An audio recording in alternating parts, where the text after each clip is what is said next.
Assalamualaikum warahmatullahi wabarakatuh. Halo semuanya. Sebelumnya perkenalkan, nama saya Naila Ramadhani dari kelas 10 MIPA 1 absen 25.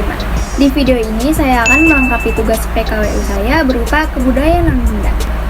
Nah, sebelum melanjut ke videonya, di sini saya akan menjelaskan apa sih yang dimaksud dengan kebudayaan non-benda. Kebudayaan non-benda merupakan kebudayaan yang menghasilkan produk tidak dalam bentuk benda atau non-benda karena sifatnya abstrak atau non-material. Contohnya ada kisah legenda, puisi, sajak, pantun, tradisi atau adat istiadat, dan kepercayaan. Nah, di video ini saya akan mengambil kebudayaan non-benda merupakan kisah legenda. Jangan lupa untuk disimak terus ya sampai akhir video. Jadi di sini saya akan menceritakan legenda Batu Gantung. Kisah ini dari Provinsi Sumatera Utara. Panorama Batu Gantung merupakan salah satu ciri khas wisata Danau Toba. Keberadaan Batu Gantung selalu menarik perhatian para turis yang datang ke Danau Toba. Danau Toba berada di Pulau Samosir, Sumatera Utara. Jika wisatawan menyusuri Danau Toba, maka akan menemukan Batu Gantung yang terletak di Parapat. Keberadaan Batu Gantung ternyata memiliki asal-muasal yang diyakini oleh masyarakat yang dikenal dengan legenda Batu Gantung. Konon, pada zaman dahulu di sebuah desa di tepi Danau Toba hiduplah sepasang suami istri yang memiliki seorang anak gadis cantik jelita. Gadis cantik itu bernama Seruni.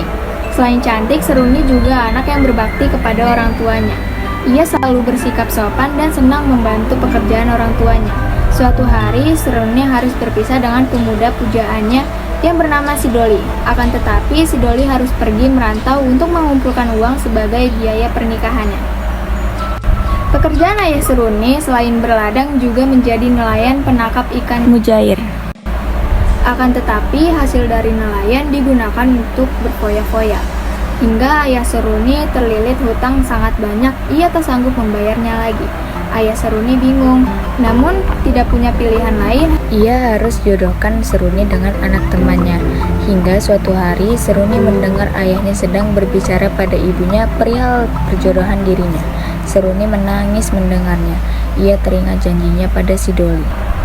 Kali ini ia pergi sendirian ke ladang karena kedua orang tuanya ada keperluan di desa tetangga. Hanya si Toki anjingnya yang selalu setia menemaninya.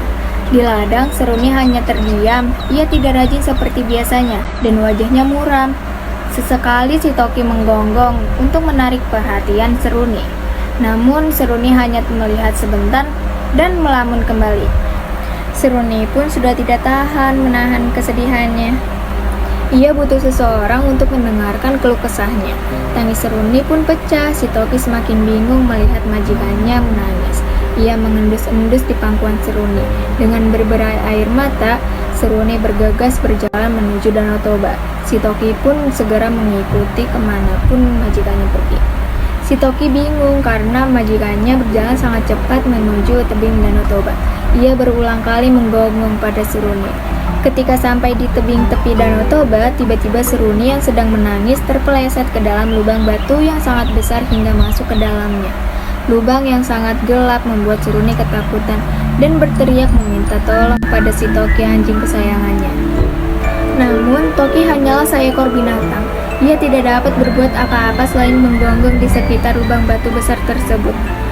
Seruni mulai putus asa karena tak kunjung datang pertolongan untuk dirinya.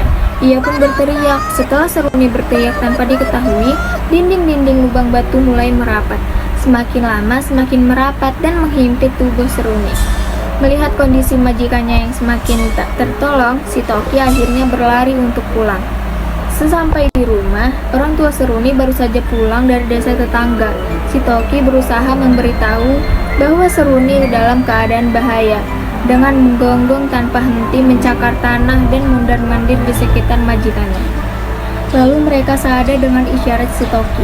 Orang tua Seruni segera beranjak dan mengikuti si Toki.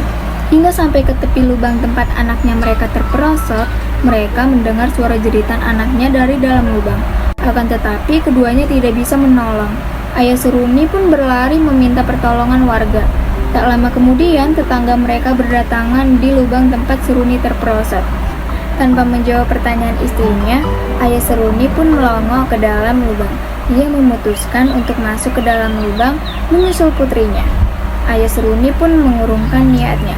Namun tiba-tiba terdengar suara gemuruh dan guncangan besar yang membuat lubang perlahan-lahan merapat dan tertutup dengan sendirinya. Seruni yang berada di dalam lubang akhirnya terhimpit dan tidak diselamatkan setelah guncangan berakhir. Di atas lubang yang sudah tertutup itu muncullah sebuah batu besar yang menyerupai tubuh seorang gadis. Batu itu menggantung di dinding tebing tepi danau Toba. Masyarakat mempercayai batu itu adalah batu penjamaan dari Seruni. Masyarakat memberi nama Batu Gantung. Ucapan Seruni yang terakhir didengar warga berupa Parapat. Parapat dijadikan nama daerah tempat beradanya Batu Gantung, yakni nama Parapat. Kini Parapat telah menjelma menjadi salah satu kota tujuan wisata di Provinsi Sumatera Utara. Nah, kalian tadi udah lihat dan dengar ceritanya kan? Di sini saya akan memberitahu amanat atau pesan moralnya dari legenda Batu Gantung ini, yaitu jadi seseorang apapun masalahnya jangan gampang untuk putus asa dan langsung mengakhiri hidupnya. Oke, sekian dari saya. Wassalamualaikum warahmatullahi wabarakatuh. See you next time. Bye bye.